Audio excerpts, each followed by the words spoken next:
Avis vascular centre, మన దేశంలోనే the best varicose vein hospital.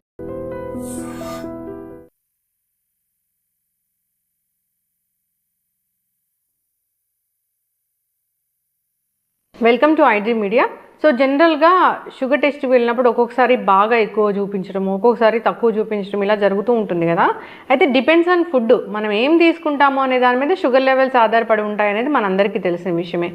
అయితే షుగర్ లెవెల్స్ బాడీలో పెరగకుండా ఉండాలంటే మనం ఫుడ్ని అంటే రైస్, పప్పు, చారు, పెరుగు ఇలా తీసుకున్నప్పుడు ఎట్లా తీసుకుంటే కనుక బాడీలో షుగర్ లెవెల్స్ అనేవి పెరగకుండా ఉంటాయి, సీక్వెన్స్ ఆఫ్ ఫుడ్ అనేది ఎలా ఉండాలి, వివరాలు తెలుసుకుందాం. మనతో పాటు ఉన్నారు ప్రముఖ న్యాచురోపతి వైద్యులు డాక్టర్ జ్యోత్స్న పులిపాటి గారు. మ్యామ్ నమస్తే అండి. నమస్తే అండి. ఇప్పుడు న్యాచురోపతి అనగానే మెడిసిన్ లేకుండా సో న్యాచురల్గా జీవన విధానంలో మార్పులు చేసుకుంటా సో ఈ అనారోగ్య సమస్యలను తగ్గించుకోవడము, రాకుండా చేయడం అనేది దీని యొక్క మెయిన్ ఉద్దేశం. అవును. అయితే మ్యామ్ జనరల్గానే మీరు జాగ్రత్తలు చెప్తూ ఉంటారు షుగర్ పేషెంట్స్కి. ఈ బాడీలో షుగర్ లెవెల్స్ పెరగకుండా ఉండాలంటే తినే పద్ధతిలో కూడా చేంజ్ చేసుకోవాలి అనేది, కొంచెం చిన్న చిన్న మార్పులు చేసుకుంటే షుగర్ లెవెల్స్ పెరగకుండా ఉంటాయి, షుగర్ ఎక్కువ చూపించకుండా ఉంటుంది అని చెప్పారు. అంటే ఎట్లా ఉంటుంది అసలు? అంటే జనరల్గా ఒక సాలెడ్ తీసుకుంటారు, చపాతీ తీసుకుంటారు, ఇట్లానే ఉంటుంది కదా, ఇంకా ఏమైనా చేంజెస్ చేసుకోవాల్సిన అవసరం ఉంటుందా? సో బేసిక్గా డయాబెటిక్ పేషెంట్స్ది మెయిన్ ఉద్దేశం ఏముంటుంది అని అంటే, ఆల్రెడీ డయాబెటీస్ ఉన్నప్పుడు షుగర్ లెవెల్స్ అనేది ఫాస్ట్గా పెరగకుండా ఉండడం చాలా ఇంపార్టెంట్ అనమాట. అందులో మనం డయట్లో ఆల్రెడీ మనం ఎన్నో వీడియోస్లో చెప్పి ఉన్నాము, glycemic index based foods. For example మన రైస్ అయితే గనక గ్లైసెమిక్ ఇండెక్స్ అనేది ఎక్కువ ఉంటుంది. అదే మనం రైస్ బదులు మిల్లెట్స్ తీసుకున్నాము అని అంటే గ్లైసెమిక్ ఇండెక్స్ అనేది తక్కువ ఉంటుంది. దాని అర్థం ఏంటి అని అంటే, ఆ ఫుడ్ తీసుకున్నప్పుడు ఎంత ఫాస్ట్గా బ్లడ్లోకి షుగర్ లెవెల్స్ అనేది అబ్జార్బ్ అయ్యి దాని లెవెల్స్ అనేది పెంచుతాయి అన్నది. ఎప్పుడైతే ఎక్కువ లెవెల్స్ పెంచుతుందో, లైక్ ఫుడ్ వెళ్ళిన తర్వాత మన బ్లడ్ గ్లూకోజ్ లెవెల్స్ ఎంత ఫాస్ట్గా పెరుగుతుందో అంతే మనకి బాడీకి హామ్ అనేది జరుగుతుంది. కాబట్టి అండ్ టైం తీసుకుంటుంది అది మళ్ళీ డిక్రీజ్ అవ్వడం కోసం. అండ్ ఎందుకనంటే ఇన్సులిన్ రెసిస్టెన్స్ అనేది ఆటోమేటిక్గా డయాబెటిక్స్లో ఉంటుంది. కాబట్టి ఈ ప్రాసెస్ అనేది ఎవ్రీ మీల్తో కూడుకొని ఉంటుంది. కాబట్టి వీలైనంత వరకు ఫుడ్స్ ఏవైతే ఎక్కువ స్పైక్ ఆఫ్ బ్లడ్ షుగర్స్ కాకుండా చూసుకోవడం అనేది ముఖ్య ఉద్దేశం అన్నమాట. సో అలాంటి దాంట్లో మనం సేమ్ ఫుడ్ మన ప్లేట్లో పెట్టుకున్న సేమ్ ఫుడ్ని ఒక సీక్వెన్స్ మారిస్తేనే మనకి బ్లడ్ షుగర్ స్పైక్ అవ్వకుండా హెల్ప్ చేసే సీక్వెన్స్ అనేది చాలా ఇంపార్టెంట్. సో ఆ సీక్వెన్స్లో ఫస్ట్ మనము మామూలుగా రైస్ కానివ్వండి, వీట్ కానివ్వండి, ఒక దాల్ లేకపోతే ఒక ప్రోటీన్ సోర్స్ ఏదైనా చోలే, రాజ్మా ఇట్లాంటివి పెట్టుకుంటాము. అండ్ మనము ఒక కర్రీ, వెజిటబుల్ కర్రీ అనేది పెట్టుకుంటాం ఖచ్చితంగా. అండ్ ఆరోగ్యానికి చాలా మంచిది, ఫైబర్ ఉండడం కాబట్టి సలాడ్స్ అనేది ఇంక్లూడ్ చేసుకుంటాం. కీరానో, క్యారెటో, బీట్రూటో, టొమాటోస్ ఇట్లాంటివి అనమాట. So sequence of food intake అనేది మనం జస్ట్ అదే ఫుడ్ని ప్రాపర్ సీక్వెన్స్లో తీసుకుంటే కనుక బ్లడ్ షుగర్ లెవెల్స్ అనేది ఫాస్ట్గా పెరగకుండా ఉంటాయి. సో ఏంటి ఆ సీక్వెన్స్ అని అంటే, ఫస్ట్ ఆల్వేస్ సాలడ్ అనేది తీసుకోవాలి. సో సాలడ్ తీసుకున్నప్పుడు మనకి ఫైబర్ ఇంటేక్ వెళ్ళిన తర్వాత ఆటోమేటిక్గా దాని తర్వాత తీసుకున్న ఏ ఫుడ్ అయినా కానివ్వండి very slowly it will get absorbed and స్లోగా దాని ఎనర్జీ కన్వర్షన్ అనేది ఉంటుంది. అండ్ స్లోగా బ్లడ్ షుగర్ లెవెల్స్ అనేది ఫాస్ట్గా లేకుండా స్లోగానే అబ్జార్బ్ అవుతుంది అనమాట. సో ఫస్ట్ ఆల్వేస్ సాలడ్ తీసుకొని దాని తర్వాత ప్రోటీన్. సో ప్రోటీన్ ఉన్న ఫుడ్లో ఎప్పుడైనా కానివ్వండి పప్పు లేకపోతే ఇంకా ఏదైనా ప్రోటీన్ సోర్స్ ఏదైతే ఉందో దాన్ని ఫస్ట్ తీసుకోవాలి. సో ఆల్వేస్ రా ఫుడ్, ప్రోటీన్, తర్వాతనే ఇంకా మిగతా కార్బోహైడ్రేట్స్ ఏదైతే ఉంటుందో అది ఎండ్కి తీసుకోవాలన్నమాట. సో చపాతీ తింటున్నాము లేదా రైస్ తింటున్నాము, సో మనం కలుపుకోవచ్చు పప్పు, అన్నము, బట్ అది నెక్స్ట్ తీసుకోవాలి. ఫస్ట్ ఆల్వేస్ డయాబెటిక్స్ అనేది ఒక ప్లేట్లో కనీసము ఒక గుడ్ క్వాంటిటీ ఆఫ్ సాలడ్స్ కానివ్వండి, స్ప్రౌట్స్ కానివ్వండి తీసుకుంటే కనుక దాని తర్వాత ఈవెన్ మన స్టార్చీ రైస్ తీసుకున్నా కానివ్వండి మన షుగర్ లెవెల్స్ అనేది ఫాస్ట్గా పెరగకుండా ఉంటుందన్నమాట. ఓకే, అది చాలా ఇంపార్టెంట్. కొన్ని వెజిటబుల్స్ అయినా తీసుకోవచ్చు, సాలడ్ అయినా తీసుకోవచ్చు, లేదా వెజిటబుల్స్ కర్రీ తీసుకోవచ్చు, లేదా స్ప్రౌట్స్ తీసుకోవచ్చు, ఎనీథింగ్. దాన్ని ఫస్ట్ తీసుకొని కార్బోహైడ్రేట్స్ నెక్స్ట్ ప్రోటీన్ అనేది తీసుకొని కార్బోహైడ్రేట్స్ మాత్రం లాస్ట్కి తీసుకోవాలి. ఓకే, సో అట్లా తీసుకుంటే కనుక గ్లూకోజ్ లెవెల్స్ అనేవి పెరగకుండా ఉంటుందన్నమాట. షుగర్ పేషెంట్స్ ఎవరైనా కానీ దీన్ని పాటించాలి. నార్మల్గా ఎవరైనా కూడా అట్లాగే తీసుకోవచ్చు. ఒక హెల్దీ మీల్ ఎలా ఉండాలి, ప్లేట్ ఎలా ఉండాలి అంటే కూడా ఇట్లాగే చెప్తాము. ఇలానే యూజువల్గా తీసుకుంటాము. అదే సేమ్ ఫుడ్ ఫస్టే అన్నం కలుపుకొని మనం పప్పు అన్నము కర్రీ అన్నం తిన్న తర్వాత సాలడ్స్ తర్వాత లాస్ట్కి తిన్నాం అనుకోండి, అందులో మనకి కనీసం 30-40 milligrams of increase in the sugar levels అనేది కనిపిస్తుంది అనమాట. అంత వేరియేషన్ వస్తుంది. చక్కగా చెప్పారు మ్యామ్.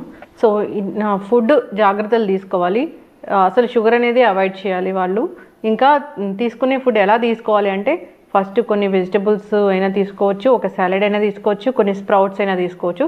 దాని తర్వాత ఏం తినాలన్నా తినొచ్చు. అట్లా అంటే రైస్, దాలు అలాంటివి, కర్డ్ ఇట్లా తీసుకోవచ్చు. నార్మల్ మనం ఫుడ్ ఎలాంటి ఫుడ్ తీసుకుంటామో అలానే తీసుకోవచ్చు. సో దానివల్ల షుగర్ లెవెల్స్ అనేవి స్పైక్ అవ్వకుండా ఉంటాయి. చక్కటి ఇన్ఫర్మేషన్ మ్యామ్. సో జనరల్గా మనం రోజే తినే ఆనియన్స్ అంటే ప్రతి కూరలోనూ మనం ఆనియన్స్ అని యూజ్ చేస్తాము. అయితే జనరల్గా ఇట్లాంటి ఆనియన్స్ చూస్తాం, అంటే ఇంత ఫంగస్ వచ్చిన ఆనియన్స్ కూడా చూస్తాము. అసలు ఇది ఏంటి, ఇది తీసుకుంటే మనకి ఎలాంటి అనారోగ్య సమస్యలు వస్తాయి? ఇప్పుడు మనం ఇళ్లలో అయితే క్లీన్ చేసి తీసుకుంటాం, కానీ సో హోటల్స్ అలాంటి వాటిలో మనం చూస్తూ ఉన్నాం ఎంత కంటామినేటెడ్ ఫుడ్ అనేది పెడుతూ ఉన్నారు, ఎంత అన్హైజీన్ ఫుడ్ అనేది పెడుతూ ఉన్నారు. సో ఇలాంటి ఆనియన్స్ మనం వాడితే కనుక వచ్చే అనారోగ్య సమస్యలు ఏంటి, అసలు ఇది ఏంటి మ్యామ్? జనరల్గానే ఆనియన్స్ ప్రతి కూరలో మనము ఉల్లిపాయలు అనేది వాడుతూ ఉంటాము. ఉల్లి చేసే మేలు తల్లికి కూడా చేయదని చెప్తూ ఉంటారు. అన్ని మెడిసినల్ వాల్యూస్ ఉంటాయి దాంట్లో.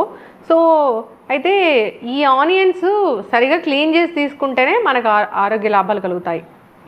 నేను చెప్పినట్లుగా దాంట్లో ఒక ఫంగస్ లాంటిది ఒక బ్లాక్ ఉంటుంది, అది మాత్రం అస్సలు వాడకూడదు అని చెప్తూ ఉన్నారు. అట్లాంటి ఆనియన్స్ వాడకూడదని.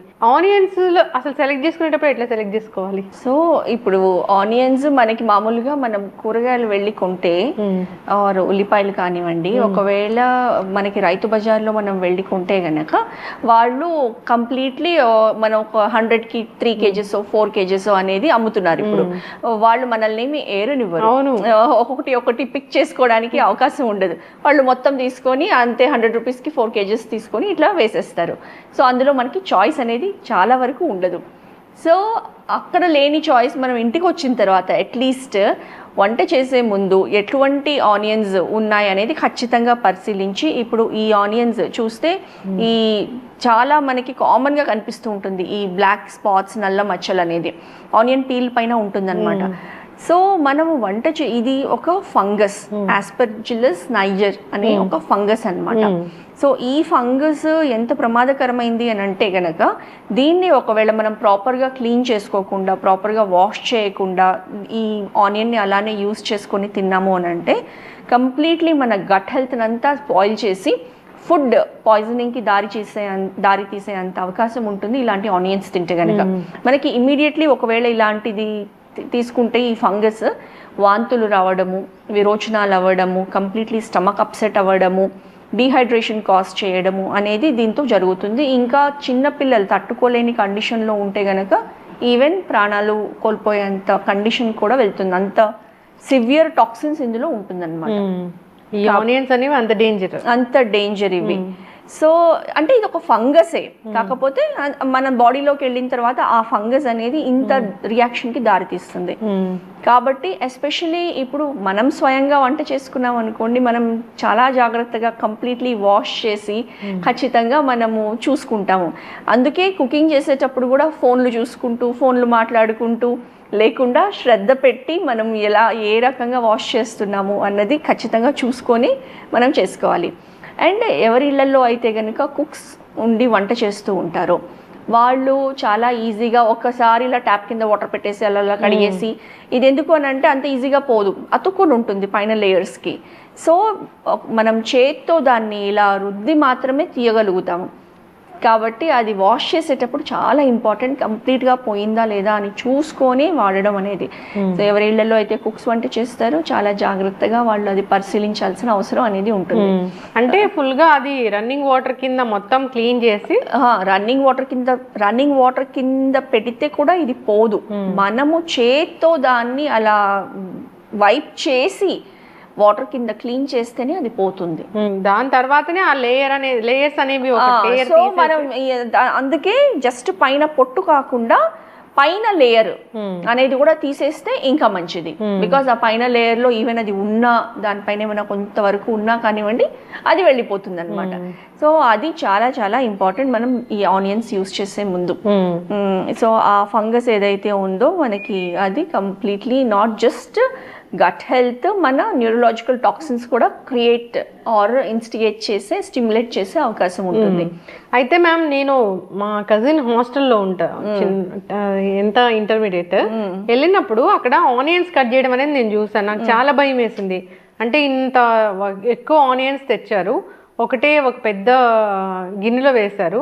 అంటే అలాంటి ఆనియన్స్ కూడా ఉన్నాయి, దాంట్లోనే క్లీన్ చేస్తున్నారు, మళ్ళీ కట్ చేస్తున్నారు, మళ్ళీ దాంట్లోనే వేస్తున్నారు. అంటే వాళ్ళు ఇంకా దాన్ని ఎక్కువ ఎక్స్పోజ్ చేస్తున్నారు. అవును, అదే అసలు క్లీనింగ్ ఎంత ఇంపార్టెంట్, వెజిటబుల్ ప్రాపర్ క్లీనింగ్. ఇప్పుడు హాస్టల్స్ లో ఎక్కడైతే కమర్షియల్ ప్రిపరేషన్స్ ఉన్నాయో, రెస్టారెంట్స్ లో, హోటల్స్ లో ఎక్కడైనా చూడండి, ఎక్కడైతే ఎక్కువ క్వాంటిటీలో ఈ ఆనియన్స్ తరగాల్సి వస్తుందో వాళ్ళు చేసింది ఎవరో తింటున్నారు. కాబట్టి వాళ్ళకి అసలు అవసరం లేదు, అన్లెస్ వెరీ గుడ్ హోటల్స్ అయితే తప్ప. అది కూడా మనం చెప్పలేము, ఎక్కడైనా కానివ్వండి మనుషులే కదండి పనిచేసేది. సో ఈ నెగ్లిజెన్స్ అనేది అయ్యే అవకాశం ఉంటుంది మీరు అన్నట్లు హాస్టల్స్లో. సో ఇట్లాంటి మనము చూసామనంటే అసలు తిండి కూడా తినబుద్ధి కాదు. అవును, కాకపోతే తినబుద్ధి కాదు.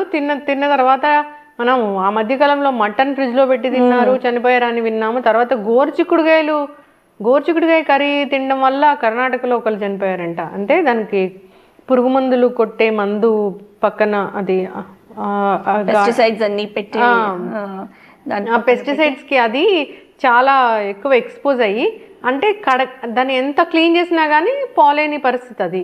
అంతే, పెస్టిసైడ్స్ అట్లాంటివి అయితే కనుక మనం ఈ పైన ఎన్ని లేయర్స్ ఆఫ్ ఆనియన్ తీసినా కానివ్వండి పోదు, అది లోపలే ఉండిపోతుంది. కాబట్టి మనము ఆనియన్ యూస్ చేసేటప్పుడు ఇది చాలా జాగ్రత్త వహించి దీన్ని నెగ్లెక్ట్ చేయకుండా ప్రత్యేకంగా చూసుకొని ప్రాపర్గా వాష్ చేసుకొని, చాలా మంది ఏం చేస్తారంటే ఇమ్మీడియట్గా ఇప్పుడు వండాలి అని అంటే ఇప్పుడు వాష్ చేస్తారు. అలా కాకుండా ఎస్పెషల్లీ ఆనియన్స్ని అయితే కనుక ముందే మనము వేరే కూరగాయలు కట్ చేసుకోవాలి. సో ఆనియన్స్ని మనం ముందే వాటర్లో వేసి పెట్టేసుకుంటే కూరగాయలు కట్ చేసేంతలోపు కొంచెం నానుతుంది. నానిన తర్వాత దాన్ని ఈజీగా ఇది పోతుంది కూడా. ఇంకొకటి కూడా ఆనియన్స్ని కట్ చేసిన ఆనియన్స్ని చాలామంది ఇవాళ కట్ చేసాము సాయంత్రం వరకు పెట్టుకోవడం, లేకపోతే ఫ్రిడ్జ్లో పెట్టుకోవడం లాంటివి కూడా ప్రాక్టీసెస్ చేస్తారు.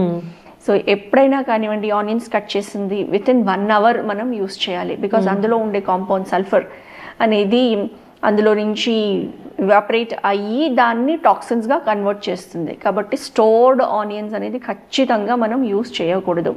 అందుకే చాలా రెస్టారెంట్స్లో వెళ్ళినప్పుడు వాళ్ళు సాలడ్స్ ఎప్పుడైతే పెడతారో మనకు తెలియదు వాళ్ళు ఎప్పుడు కట్ చేసి పెట్టారో.